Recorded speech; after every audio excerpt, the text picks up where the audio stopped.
Bum bum bum bum bum bum bum bum bum bum bum bum. The Peter Dislike Show. Bum bum bum bum bum bum bum. So June 13th this year, it will be 13 years since I crossed an invisible border, and I hope you will join me in celebrating. I'll describe how to join me in a moment. Right now, as I speak, Biden is facing a lot of backlash over how he's handling our border to the south.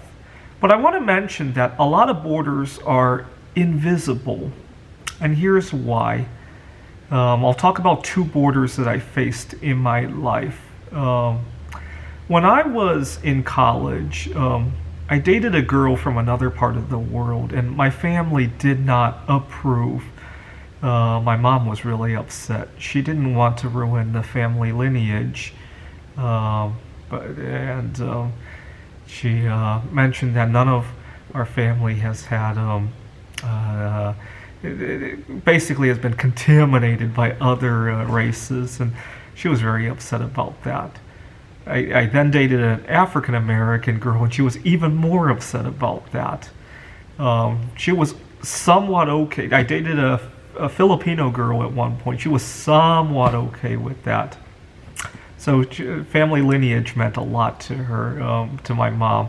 She doesn't care anymore about that, it seems like, but she is a little bit more concerned about my decision to not have children. I'll get to that in a moment. Okay, and 13 years ago, you got to remember the climate back then. Gay marriage was still on the news. It was still only approved in half of the countries. And at the time, I was in a toxic relationship with a girl.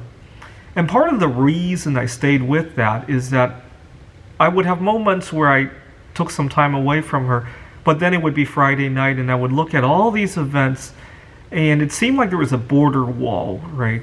There was kind of an unwritten rule that people didn't go out to the movies alone or didn't go out to eat alone. And it seemed like a big border wall, an invisible one. You know, on one Sunday, I decided to jump the border, and I went to a coin show by myself without the girl, June 13th of 2010. And to my surprise, I didn't get stopped at the border.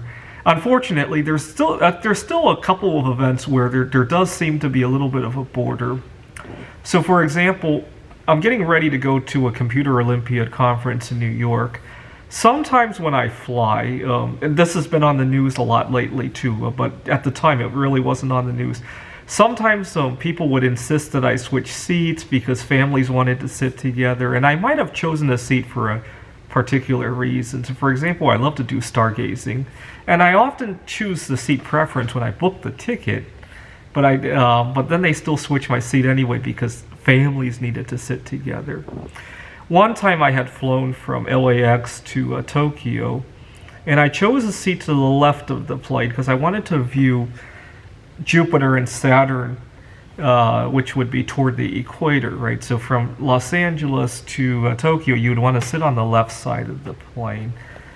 And when I got to the ticket agent, they had switched my seat to the right side of the plane and explained to me that some family needed to sit together.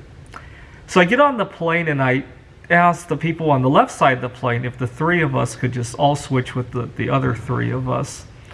And needless to say, it's a big hassle to get 6 people to switch seats. And by the time we were switching the seats, a flight attendant was very upset at all the commotion. They were going to run late. I have since learned part of the reason that flight attendants get upset at these last-minute switches is that they don't get paid until the door closes. That could have been part of it.